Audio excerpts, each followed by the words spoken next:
ውድ የሶሻል ሚዲያ ተጠቃሚዎች የጌታ ጸጋ ሰላም ብዝት ይበልባችሁ። ለውድ ለኦርቶዶክስ እምነት ተከታዮች ይህን መረጃ እንድታደርሱ በጌታ ፍቅር እጠይቃችኋለሁ። ፎሎ፣ ኮፒ ሊንክ፣ ሰንድ እያደረጋችሁ ቢያንስ ለ5 ሰዎች አድርሱ። ኮመንት ላይ ገብታችሁ ኢየሱስ አማላጅ ነው እያላችሁ እንድትጽፉ በጌታ ፍቅር እጠይቃችኋለሁ። ዛሬ ወሳኝ የሆነ 3 መሰረታዊ ነገሮችን ከመጽሐፍ ቅዱስ ተነስቼ ላካፍላችሁ እወዳለሁ። ኢየሱስ ክርስቶስ መካከለኛችን እንደሆነ፣ ኢየሱስ ክርስቶስ አስታራቂያችን እንደሆነ፣ ኢየሱስ ክርስቶስ ደግሞ አማላጃችን እንደሆነ ከመጽሐፍ ቅዱስ መረጃዎች የምንከፋፈል ይሆናል።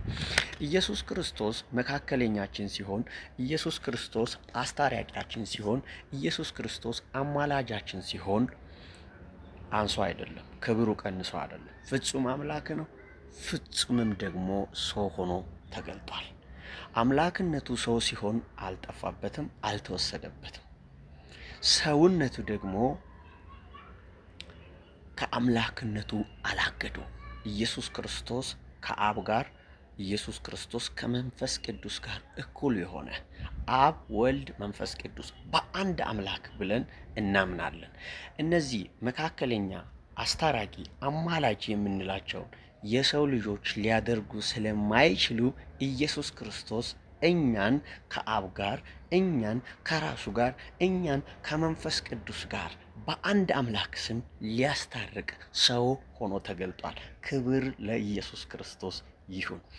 ኢየሱስ ክርስቶስ መካከለኛችን ነው ስንል ከመጽሐፍ ቅዱሳዊ መረጃ እንመለከታለን። አንደኛ ጢሞቴዎስ መጽሐፍ ምዕራፍ 2 ከቁጥር 5፣ ዕብራውያን መጽሐፍ ምዕራፍ 9 ከቁጥር 14 እስከ 15፣ ዕብራውያን መጽሐፍ ምዕራፍ 8 ከቁጥር 6፣ ዕብራውያን መጽሐፍ ምዕራፍ 12 ከቁጥር 24። እንግዲህ ከኢየሱስ በኋላ የተነሳው ሐዋርያው ነው እየመሰከረ ያለው። ቀጥለን ደግሞ ኢየሱስ እራሱ የመሰከረበት፣ ከኢየሱስ በፊት ደግሞ የነበሩ ነቢያቶች ስለ ኢየሱስ አማላጅነት የተናገሩበትን ጭምር ነው ዛሬ የምንመለከተው። ዕብራውያን መጽሐፍ እንደምታውቁት በሙሴ በኩል የተሰጠው ሕግና በክርስቶስ ኢየሱስ በኩል የሆነልን ነገር እያነጻጸረ የሚተርክ መጽሐፍ ቅዱሳዊ መረጃ ነው የሚያወራ። ሁለቱን እያነጻጸረ የሚናገር የመጽሐፍ ቅዱስ ክፍል ነው። ስለዚህ የመጀመሪያው ብሉይ ኪዳን የአዲስ ኪዳን ጥላ እንደሆነ የሚናገርበት፣ በሙሴ በኩል ከተሰጠው ሕግ ይልቅ በክርስቶስ ኢየሱስ የሆነልን እንደሚበልጥ የሚናገርበት ክፍል ነው። በሁለተኛ ደረጃ ኢየሱስ ክርስቶስ አስታራቂ እንደሆነ እንመለከታለን። አሁንም ይህንንም የሚናገረው ሐዋርያው ጳውሎስ ነው። በቆሮንቶስ የነበሩ አማኞች ጋር መልእክቱን በሚጽፍበት ጊዜ ነው ይህን የሚናገረው። ሁለተኛ ቆሮንቶስ መጽሐፍ ምዕራፍ 5 ከቁጥር 17 እስከ 21 ድረስ ይናገራል። የእግዚአብሔር ሰው ሐዋርያው ቅዱስ ጳውሎስ ኢየሱስ ክርስቶስ እሱ አስታራቂ እንደሆነ እየተናገረ፣ ሮሜ መጽሐፍ ምዕራፍ 5 ላይም ለሮሜ አማኞችም ይህን ይነግራቸዋል። ኢየሱስ ክርስቶስ እሱ አስታራቂ እንደሆነ ምዕራፍ 5 ከቁጥር 10 ላይ የምታገኙት ይሆናል። እንደዚሁም ደግሞ በቆላሲስ የሚገኙ አማኞች ጋም ኢየሱስ ክርስቶስ አስታራቂ እንደሆነ ቆላሲስ ምዕራፍ 1 ከቁጥር 19 እስከ 23 የምታገኙት ይሆናል። በሶስተኛ ደረጃ ኢየሱስ ክርስቶስ አማላጅ እንደሆነ ከኢየሱስ በፊት የነበረው ነቢዩ ኢሳይያስ ኢየሱስ እሱ አማላጅ እንደሆነ፣ በምድር ላይ ከራሱ ጋር እግዚአብሔር የሚያስታርቀውን ፈለገ፣ አንድም ሰው አልተገኘም፣ የገዛ ክንዱን ለኛ አማላጅ አድርጎ ሲያመጣ 59 ላይ እንመለከታለን። እንደዚሁም ትንቢተ ኢሳይያስ መጽሐፍ ምዕራፍ 53 መጨረሻኛው ቁጥር ላይ የምንመለከተው ነው የሚሆነው። እንግዲህ ኢየሱስ ክርስቶስ አማላጅ እንደሆነ እያየን ነው። ዕብራውያን መጽሐፍ ምዕራፍ 7 ከቁጥር 25 ላይም እንደዚሁ ነው። ቅዱስ ሐዋርያው ጳውሎስ ኢየሱስ አማላጅ እንደሆነና ለዘላለም የሚኖር ስለሆነ እንግዲህ ፍጡራን ሁሉ እግዚአብሔር ባዘዘው መሰረት ነው ለዘላለም የሚኖሩት። ኢየሱስ ግን በራሱ ስልጣን ለዘላለም የሚኖር አምላክ እንደሆነና ጌታ እንደሆነ የማይሞት እንደሆነ የማይሞት ሆኖ የሰው ልጆችን ሁሉ ወክሎ የሚያማልድ ለዘላለም የሚኖር ኢየሱስ ክርስቶስ ከዚህ በኋላ አይሞትም። አንድና መጨረሻ ጊዜ ለሰው ልጆች ሞቶላቸዋል፣ ዕዳውን ከፍሏል። አሁን ለዘላለም ነው የሚኖረው። ዕብራውያን ጻፊ ይህን ሲያረጋግጥልን ከዚህ በኋላ የማይሞተው ለዘላለም የሚኖረው ስለ እኛም የሚማልድ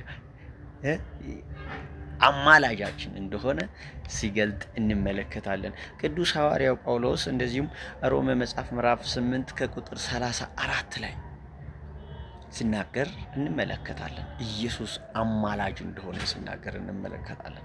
ጌታችን መድኃኒታችን ኢየሱስ ክርስቶስ በምድር በነበረ ጊዜ ጴጥሮስን ሲሞን ጴጥሮስ ሆይ ሰይጣን እናንተን እንደ ስንዴ ሊያበጥር ፈለገ፣ እኔ ግን ስለ እናንተ ማለድኩ እያለ ሉቃስ 22 ከቁጥር 32 ላይ ሲናገር እንመለከታለን።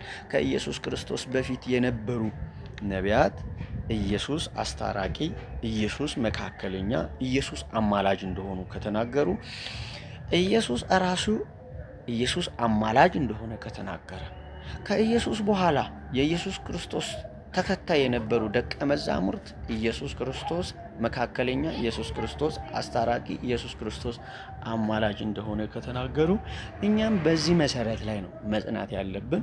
እኛም በዚህ መሰረት ላይ ነው መቆም ያለብን። ስለዚህ የወንጌል እውነት ነው ማመን ያለብን። መጽሐፍ ቅዱስ ላይ መጨመርም ሆነ መቀነስ ኃጢአት ስለሆነ የተባለውን ነው ማመን ያለብን። ውድ የኦርቶዶክስ እምነት ተከታዮች ማስታወሻ ይዛችሁ እየተከታተላችሁ እየጻፋችሁ እንድትመረምሩ መጽሐፍ ቅዱስን እንድታጠኑ በጌታ ፍቅር እጠይቃችኋለሁ። ይህ የሃይማኖታዊ ፉክክር አይደለም። እውነተኛው የክርስቶስ ወንጌል ከሆናችሁ በፍቅር ተነስተን የእግዚአብሔርን ቃል ለማወቅ መማማር፣ መጠያየቅ ኃጢአት አይደለም። ምክንያቱም የእግዚአብሔርን ቃልም ትንቢተ ሆሴዕ መጽሐፍ ምዕራፍ 4 ከቁጥር 6 ላይ ሕዝቡ የእግዚአብሔርን ቃል ካለማወቅ የተነሳ ጠፍቷል ስለሚል ከመጥፋት እንድትድኑ። ፉክክር እግዚአብሔር በሚፈልገው መንፈሳዊ ሕይወት ላይ ያለ አይደለም። ጥላቻ ጥሩ አይደለም። መናናቅ ጥሩ አይደለም። ከመናናቅ ከመጠላላት ከፉክክር ወጥተን በእውነት የእግዚአብሔርን ቃል ለማወቅ የእግዚአብሔርን ቃል እንድታጠኑ አሁን የነገርኳችሁ የመጽሐፍ ቅዱስ ክፍሎችን በማስታወሻ ይዛችሁ እንድትመረምሩ እንድትከታተሉ በጌታ ፍቅር እንጠይቃለን። እኛን ወደ አብ ወደ ወልድ ወደ መንፈስ ቅዱስ የምታቀርብልን ማርያም አይደለች። ይህን ስል የጌታችን የመድኃኒታችን የኢየሱስ ክርስቶስ እናት ቅድስት ድንግል ማርያም በጣም አከብራታለሁ። እግዚአብሔር የተጠቀመባት ሰው ናት፣ ብጽዕት ናት፣ ቅድስት ናት። ግን ሰው ናት፣ የእግዚአብሔር አገልጋይ ናት። ከሐዋርያቶች ጋር አብራ የምትጸልይ የእግዚአብሔርን የመንግስቱን ስራ አብራ የምትሰራ ናት እና ይሄ አማላጅነትን፣ አስታራቂነትን እንደዚሁም ደግሞ መካከለኝነትን ለሷ ባትሰጡ ጥሩ ነው። የእግዚአብሔር ቃል እውነተኛው የሚለውን ብታምኑ ጥሩ ነው። በሌላ ቪዲዮ እስክንገናኝ ድረስ የጌታ ጸጋ ይብዛላችሁ። ወንጌል አማኝ የሆናችሁ ደግሞ ለብዙዎች እንድታዳርሱ ፈልጋለሁ። ተባረኩልኝ።